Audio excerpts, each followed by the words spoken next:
Good morning, welcome to घटना सूत्र। मैं हूँ दृष्टि जैन और अभी आज हम करेंगे 18 जुलाई 2025 के prelims as well as mains के करंट अफेयर्स, जो आज के न्यूज़पेपर के हिसाब से काफ़ी ज़्यादा इंपॉर्टेंट है। ठीक है, तो चलो सबसे पहले हम शुरू करते हैं प्रीलिम्स वाला कंटेंट। तो प्रीलिम्स में सबसे पहले है what to know about the African kingdom of Eswatini where the US has sent 5 deportees. तो एस्वानी ना एक कंट्री है, ठीक है, तो उसकी जगह के बारे में हमको क्या जानना चाहिए। तो अभी न्यूज़ में क्यों है, क्योंकि यूनाइटेड स्टेट्स ने 5 इमिग्रेंट्स को डिपोर्ट किया है एस्वानी में। कहाँ के इमिग्रेंट्स थे? वियतनाम, जमाइका, क्यूबा, येमेन और लाओस के। ठीक है, तो अब देखो, पहले लोकेशन देखो, लोकेशन इंपॉर्टेंट है। एस्वानी यहाँ पे है, ये साउथ अफ्रीका के यहाँ पे साइड में ये छोटा सा जो है ना, वो एस्वाथिनी है, सॉरी एस्वाथिनी। तो ये ओनली एब्सोल्यूट मोनार्की है in Africa and one of the few world wide. तो अफ्रीका में ओनली एब्सोल्यूट मोनार्की है।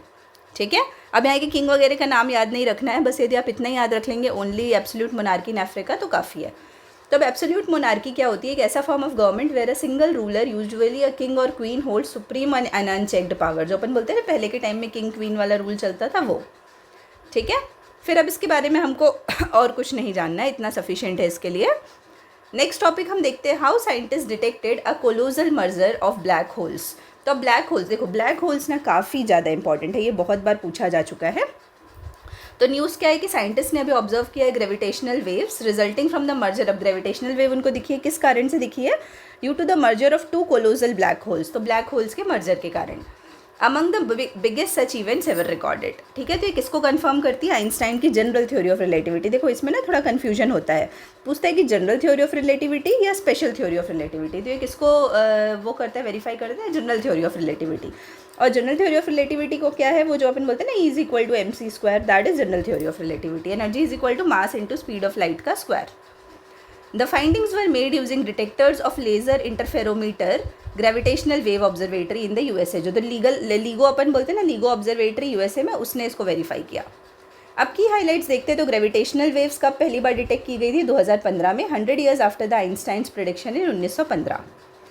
LIGO enabled the detection through ultra sensitive equipment. तो लीगो ने एनेबल किया था डिटेक्शन को उस टाइम भी थ्रू अल्ट्रा सेंसिटिव इक्विपमेंट।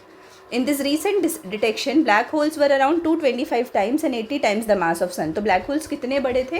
मतलब सन के मास से यदि अपन कंपेयर करें तो 80 times the mass of sun and 225 times and 80 times the mass of sun respectively। मतलब सोचो कितने बड़े थे। The larger black holes, तो जो बड़ा वाला black holes था 225 times was the largest ever recorded। तो सबसे बड़ा रिकॉर्डेड था अभी तक का। और black hole masses detected earlier, वो अभी तक जो डिटेक्ट होते थे वो 150 times the sun solar masses होते थे। ठीक है, अब की फैक्ट्स में देखते हैं कि India's LIGO India is one of the 5 gravitational wave observatories globally. तो जैसे लीगो की बहुत सारी अलग अलग जगह ऑब्जर्वेटरी है ना, तो वैसे एक लीगो इंडिया है। तो वो कहाँ स्टैब्लिश हो रही है? हिंगोली डिस्ट्रिक्ट, महाराष्ट्र। ये बहुत ज़्यादा इंपॉर्टेंट न्यूज़ है। कहाँ पे? हिंगोली डिस्ट्रिक्ट, महाराष्ट्र। और इसको कौन ओवरसी कर रहा है? तो यूएस, यदि वर्ल्ड वाइड देखा जाए तो यूएस लीगो ऑब्जर्वेटरी लेबोरेटरी, और अपने यहाँ department of atomic energy and department of science and technology. ठीक है, अब ब्लैक होल्स क्या होता है ये देख लेते हैं। तो black holes are the regions in space where gravity is so strong that nothing even light can escape. तो ब्लैक होल एक ऐसी जगह होती है जब वो, मतलब वो इतना ज़्यादा वहाँ पे ग्रेविटी होती है, वेयर ग्रेविटी सो स्ट्रॉन्ग कि मतलब लाइट भी उसको क्रॉस नहीं कर पाती। ठीक है, ये इंपॉर्टेंट है। फिर gravitational waves are the ripples in space time caused by massive cosmic events like black hole mergers. तो ग्रेविटेशनल वेव्स क्या होती है? रिपल्स इन स्पेस टाइम होती है, जो मैसिव कॉस्मिक वेव इवेंट्स के कारण होती है, दिखती हैं। फिर मेसियर 87 जो है, ये गैलेक्सी है with the largest photograph supermassive black hole. तो मेसियर 87 याद रखिएगा, ठीक है, इंपॉर्टेंट है। फिर next topic is Akash prime test fired in Ladakh, Agni and Prithvi off Odisha coast. तो अभी ना बहुत सारी मिसाइल्स की टेस्ट फायरिंग हुई है, तो उससे रिलेटेड न्यूज़ है। तो इंडिया ने सक्सेसफुली कंडक्ट किया है multiple missile test to reinforce strategic deterrence. तो कौन कौन सी कहाँ से हुई है?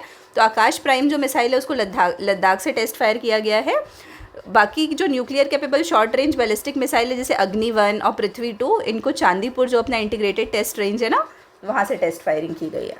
ठीक है, तो अब इन मिसाइल्स के बारे में देख लेते हैं। तो जो आकाश प्राइम है, ये अपग्रेडेड वर्जन है Akash surface to air missile का। तो आकाश कौन सी है? Surface to air missile. वह successfully highlighted at high altitude. तो ये हाई एल्टीट्यूड पे टेस्ट किया गया। फिर आकाश प्राइम का फीचर क्या है कि इसमें indigenously developed radio frequency Sikar लगा हुआ है। ठीक है, अब इसमें की फैक्ट्स में देखते हैं कि ये जो मिसाइल्स हम देख रहे थे, तो आकाश प्राइम हमने देख ली सरफेस टू एयर। फिर अग्नि-1 में क्या है, न्यूक्लियर कैपेबल बैलिस्टिक मिसाइल है, 700 से 900 किलोमीटर इसका रेंज है। और पृथ्वी-2 शॉर्ट रेंज बैलिस्टिक मिसाइल है और इसका रेंज क्या है, 350 किलोमीटर। अब एक होता है स्ट्रैटेजिक फोर्सेस कमांड जो हैंडल करता है इंडिया की न्यूक्लियर आर्सेनल डिलीवरी सिस्टम को, क्योंकि अभी हमने न्यूक्लियर कैपेबल पढ़ा ना अग्नि-1 को, इसलिए यहाँ पे ये न्यूज़ आई है। फिर integrated test range is located in Chandipur Odisha. इसका एक और नाम क्या है आपको पता है? Doctor Kalam, doctor APJ Abdul Kalam island जो चांदीपुर है ना, उसको ये नाम से भी जानते हैं, test range. Line of actual control is India's effective border with China. तो बॉर्डर विद चाइना के लिए बता रहे क्योंकि अपन उसी लद्दाख में टेस्ट किया ना, इसलिए LAC की बात आ गई। फिर आते हैं next topic, constitutional validity of UAPA upheld by high court. तो UAPA आप सभी को पता है ना, अनलॉफुल एक्टिविटीज़ प्रिवेंशन एक्ट, तो उसके बारे में न्यूज़ है। तो बॉम्बे हाई कोर्ट ने अपहेल्ड किया है constitutional validity of UAPA 1967 and section 124A of Indian penal code which deals with this section. तो दो चीज़ों को अपहेल्ड किया है, सेक्शन 124 ऑफ IPC और unlawful activities prevention act. A division bench comprising justice AS Gadkari and justice Neela Gokhale ने dismiss की थी पिटिशन 2021 की filed by Mumbai resident Anil Baburao Bale, who was issued a notice bye, तो नोटिस उनको इशू हुआ था NIA की तरफ से एल्गार परिषद केस में। तो अब देखो क्रक्स इसमें यही है कि अपहेल्ड किया उसकी वैलिडिटी को, UAPA की और सेक्शन 124A ऑफ IPC। अब की हाइलाइट्स देखते हैं। तो पिटिशन ने सॉर्ट किया है to declare UAPA and IPC section 124 as unconstitutional. Petition में बोला गया था इन दोनों को अनकॉन्स्टिट्यूशनल डिक्लेयर करो अंडर आर्टिकल 14, 19 और 21, लेकिन बेंच ने इस प्लिया को रिजेक्ट कर दिया है। ठीक है, अब आते हैं हम लीगल प्रोविजंस। तो आर्टिकल 19(1) क्लॉज A में क्या है, freedom of speech and expression है। ये जनरली साइड किया जाता है UAPA और सेडिशन के डिफेंस में कि हमारे ये वाला आर्टिकल वॉयलेट होता है। फिर आर्टिकल 21 तो आप सभी को पता है, right to life and personal liberty है, जो subject to procedure established by law है। ठीक है, फिर आर्टिकल 14 की बात की जाए तो इक्वालिटी बिफोर लॉ है। तो petitioners claimed UAPA violates this, तो UAPA इसको वॉयलेट करता है, पिटिशनर्स ने बोला। फिर सेक्शन 124A की बात की जाए तो ये सेडिशन है, ये आप सभी को पता है। फिर UAPA 1967 एम्पावर क्या करता है गवर्नमेंट को कि deal with unlawful activities and terrorist acts, और इंडिविजुअल्स को एज वेल एज इंडिविजुअल्स को वो क्या करते हैं, टेररिस्ट के जैसे डेजिग्नेट कर सकते हैं। ठीक है, तो ये क्लियर हो गया। बस इसमें ये थर्ड पॉइंट इंपॉर्टेंट है अब की फैक्ट्स में कि UAPA offences are non bailable and the law allows detention without chargesheet. तो क्या है, एक तो सबसे बड़ी बात नॉन बेलेबल है, और विदाउट चार्जशीट आपका डिटेंशन हो जाता है अप टू 180 डेज। कितने दिन तक? Up to 180 days. तो आई होप ये क्लियर है। फिर आते हैं अपन next, CARA direct state adoption agency to intensify counselling. तो चाइल्ड एडॉप्शन रिसोर्स अथॉरिटी है ना, जो कारा डायरेक्ट करती है स्टेट एडॉप्शन एजेंसी को कि जिससे वो काउंसलिंग को इंटेंसीफाई कर सकें। तो central adoption resource authority has issued fresh guidelines to all state adoption resource agencies to strengthen structured counselling services. ठीक है, और उसमें क्या क्या, जैसे कब कब काउंसलिंग करना है, pre adoption, during adoption and post adoption. और ये डायरेक्टिव कब इशू किया गया? अभी जुलाई 7 को इशू किया गया under the juvenile justice act, care and protection of children act. ये इंपॉर्टेंट है ना, पूछ सकते हैं कि जैसे कारा कौन से उससे बनी हुई है, कौन से एक्ट से बनी हुई है, तो जुवेनाइल जस्टिस एक्ट से बनी हुई है। और ये किसके साथ अलाइन करती है? Adoption regulations 2022। ठीक है, अब की हाइलाइट्स देखते हैं अपन। तो की हाइलाइट्स में क्या है कि कारा जो है वो ministry of women and child development के अंदर है और एक स्टैट्यूटरी नोबल बॉडी है। किसके अंदर है? Ministry of women and child development. Act अभी को आप सभी अभी मैंने बताया कि JJ act, juvenile justice act के अंदर बना है। अब जो न्यू गाइडलाइंस है उसका एम है इंस्टीट्यूशनलाइज करना काउंसलिंग को as a critical component to support prospective adoptive parents. तो प्रोस्पेक्टिव एडॉप्टिव पेरेंट्स को सपोर्ट करना है, एडॉप्टेड चिल्ड्रन को एंड बायोलॉजिकल पेरेंट्स को, सबको सपोर्ट करना है। ठीक है, अब state agencies have been asked to recruit trained counsellors. तो स्टेट एजेंसीज को बोला गया है कि आप ट्रेंड काउंसलर्स रिक्रूट करो और इंश्योर करो counselling is in line with adoption regulations. ठीक है, कि एडॉप्शन रेगुलेशंस के लाइन में है। फिर आता है कि की फैक्ट्स। तो अभी मैंने बोला कि स्टैट्यूटरी बॉडी है JJ एक्ट के अंदर, इसमें वही काम का था, वो मैंने बता दिया। और फोर्थ पॉइंट कि adoption in India must align with UNCRC, जो United Nations convention on rights of child है ना, उसके साथ अलाइन करना चाहिए। United Nations convention on rights of child, ठीक है, राइट्स ऑफ चाइल्ड के साथ। फिर आते हैं अपन next topic, Ahmedabad sparkles as the cleanest big city in India. ठीक है, तो अहमदाबाद क्लीनेस्ट बिग सिटी बन गई इंडिया की। तो Ahmedabad has been declared the cleanest big city 10+ lakh population में। अभी स्वच्छ सर्वेक्षण आया ना 2022, जैसे हमने कल बिहार का पढ़ा था कि उसकी स्टार रेटिंग बढ़ गई है, पहले 1 स्टार थी, उससे 3 स्टार हो गई है। तो वैसे 10+ लाख पॉपुलेशन में अहमदाबाद क्लीनेस्ट सिटी डिक्लेयर हुई है, followed by Bhopal and Lucknow. The rankings were announced under the स्वच्छ शहर इनिशिएटिव के अंदर। ठीक है, अब की हाइलाइट्स देखते हैं। तो इसमें और टॉप सिटीज़ कौन कौन सी हैं, जैसे भोपाल है मध्य प्रदेश की, लखनऊ है उत्तर प्रदेश की। फिर 1 से 10 लाख पॉपुलेशन की कैटेगरी में मीरा भाईंदर महाराष्ट्र की, वो हाईएस्ट रैंक है। स्मॉल सिटी की रैंकिंग में बात की जाए तो बिलासपुर छत्तीसगढ़ ये सबसे फर्स्ट है, cleanest in 1 to 3 lakh population. Chandrapur जो महाराष्ट्र की है वो 50,000 से 1 लाख पॉपुलेशन में क्लीनेस्ट है। और अंबिकापुर जो और उससे कम पॉपुलेशन है 20,000 से 50,000 की कैटेगरी में फर्स्ट है, वो भी छत्तीसगढ़ से है। और चिकिटी जो उड़ीसा में है वो लेस देन 20,000 वाले में। तो ये ना फैक्ट्स आपके लिए इंपॉर्टेंट हो जाते हैं, ठीक है, याद रखिएगा। अब न्यू कैटेगरी इस बार अनाउंस की गई है, स्वच्छ शहर क्लीन सिटी। तो उसमें एनकरेज कर रहे हैं अर्बन लोकल बॉडीज़ को टू सस्टेन हाई परफॉर्मेंस। ठीक है, फिर Prayagraj Mela authority and Prayagraj municipal corporation were honoured with urban waste management during the Magh Kumbh. तो माघ कुंभ के टाइम जो अर्बन वेस्ट मैनेजमेंट हुआ था उसके लिए उनको ऑनर किया गया। फिर best Ganga town award Prayagraj को, सिकंदराबाद कैंटोनमेंट को बेस्ट कैंटोनमेंट मिला है, और विशाखापट्टनम, जबलपुर और गोरखपुर को प्रॉमिसिंग स्वच्छ शहर, ये गोरखपुर है, ठीक है, प्रॉमिसिंग स्वच्छ शहर। अब इसमें हम की फैक्ट्स देखते हैं। तो जो स्वच्छ सर्वेक्षण है ये वर्ल्ड का लार्जेस्ट क्लीनलीनेस सर्वे है। ये स्वच्छ भारत मिशन अर्बन के अंदर कंडक्ट किया जाता है, और ministry of housing and urban affairs और क्वालिटी काउंसिल ऑफ इंडिया ये दोनों मिलके करते हैं। पहली बार ये 2016 में हुआ था, और अभी ये 4,500 सिटीज़ को कवर कर रहा है। अब स्वच्छ भारत मिशन अर्बन का जो फेज़ 2 है वो 2021 में लॉन्च हुआ था, to focus on solid waste management. किस चीज़ पे? Solid waste management and waste to wealth initiatives. ठीक है, ये क्लियर है। The next topic is 125 units of free electricity to be provided in Bihar from this month. तो बिहार गवर्नमेंट ने ये डिसीजन लिया है कि 125 यूनिट्स फ्री इलेक्ट्रिसिटी देंगे। कब से? जुलाई 2025 से स्टार्ट कर रहे हैं। और ये कितने लोगों को बेनिफिट करेगा? 1.67 करोड़ हाउस होल्ड्स को बेनिफिट करेगा, ऐसा बिहार गवर्नमेंट का कहना है। ठीक है, तो इनिशिएटिव वही 1.67 करोड़ लोगों को बेनिफिट करेगा, और households with zero consumption will receive zero electricity bill under the Samarth Yojana if consumption remains within the free unit limit. यदि within the free unit limit रहता है, मतलब 150 तो सरकार करेगी, तो उसी के अंदर यदि रहता है तो जीरो इलेक्ट्रिसिटी बिल आएगा। ठीक है, Bihar government will provide an additional subsidy of 33 to 75 crore per month to power companies for implementation. तो बेसिकली पावर कंपनीज को भी इसमें सब्सिडी मिलेगी, जिससे सही तरीके से इम्प्लीमेंटेशन हो सके। अब की फैक्ट्स में देखते हैं। तो इसमें की फैक्ट्स में क्या इंपॉर्टेंट है कि Bihar is among the few Indian states to implement a targeted free electricity scheme without raising base tariff. तो क्या है, जनरली बहुत सारे स्टेट्स क्या करते हैं, बेस टैरिफ बढ़ा देते हैं फिर सब्सिडी देते हैं, लेकिन बिहार ने ऐसा नहीं किया है। फिर नेक्स्ट ना, ये उदय रिफॉर्म्स काफ़ी ज़्यादा इंपॉर्टेंट है। UDAY reforms refers to the Ujjwal discom assurance Yojana. कौन सी योजना? Ujjwal discom assurance Yojana, launched in November 2015, a voluntary scheme enabling Indian states to take over 75% of their power companies' debt। तो इसमें क्या बोलते हैं कि नवंबर 2015 में ये लॉन्च हुई थी, और ये वॉलेंट्री स्कीम है जिसमें इंडियन स्टेट्स ना अपनी पावर डिस्ट्रीब्यूशन कंपनीज़ की 75% ऑफ द डेट को ले सकते हैं, और ऑपरेशनल इम्प्रूवमेंट्स एनेबल कर सकते हैं एफिशिएंसी को बूस्ट करने के लिए। ठीक है, फिर समर्थ योजना, अभी हमने पढ़ा ना समर्थ योजना इलेक्ट्रिसिटी से रिलेटेड। तो ये क्या है कि इसमें लो कंजम्पशन बिहेवियर को इंसेंटिवाइज करते हैं by offering zero electricity bill. ठीक है, फिर the initiative will also contribute to SDG 7। तो SDG 7 को भी कंट्रीब्यूट करेगा, अफोर्डेबल एंड क्लीन एनर्जी। ठीक है, ये याद रखिएगा SDG। Next topic is preparations Champaran Satyagraha circuit to be developed in 3 districts of north Bihar. तो कौन सा सर्किट डेवलप होने वाला है? चंपारण सत्याग्रह सर्किट।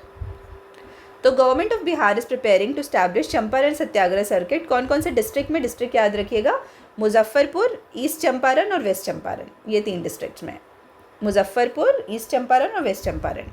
तो महात्मा गांधी का जो हिस्टोरिक 1917 सत्याग्रह, चंपारण सत्याग्रह, उसके रेफरेंस में। और कौन ओवरसी कर रहा है? Department of art, culture and youth affairs.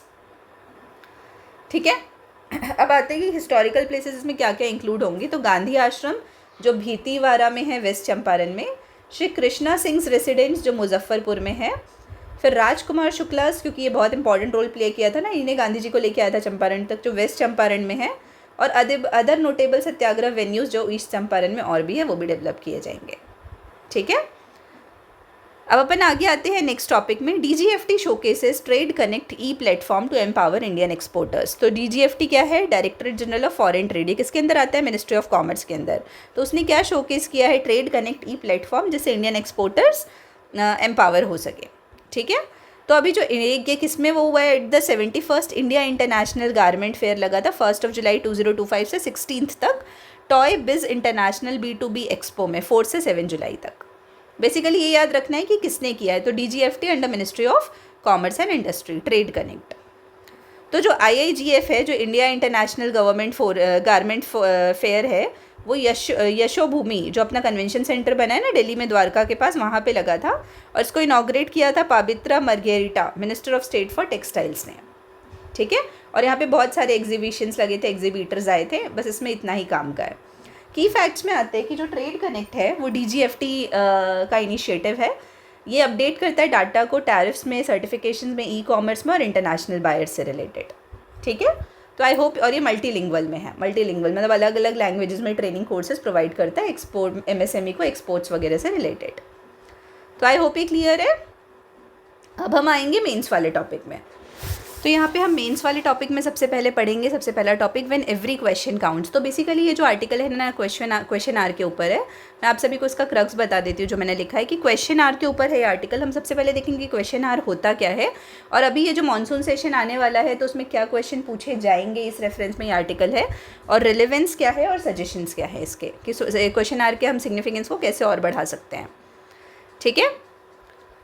तो ये जो मैंने बोला ना कि कौन कौन से क्वेश्चन पूछे गए हैं, इसमें उस क्वेश्चन की डिटेल्स दिए हुए हैं मानसून सेशन में, लेकिन हमको वो उतना इंपॉर्टेंट नहीं है, हम उसको स्किप कर सकते हैं, ठीक है। तो importance of question hour in parliament. तो अभी it presents 12 significant questions raised in budget session 2025 में, ठीक है, जो पब्लिक इंपॉर्टेंस के थे। तो अटल पेंशन योजना के ऊपर क्वेश्चन पूछा गया, PM इंटर्नशिप योजना के ऊपर क्वेश्चन पूछा गया, उड़ान स्कीम के ऊपर पूछा गया। इससे जो डेटा है हमको वो याद नहीं रखना है, इसलिए मैं सिर्फ स्कीम का नाम बता रही हूँ।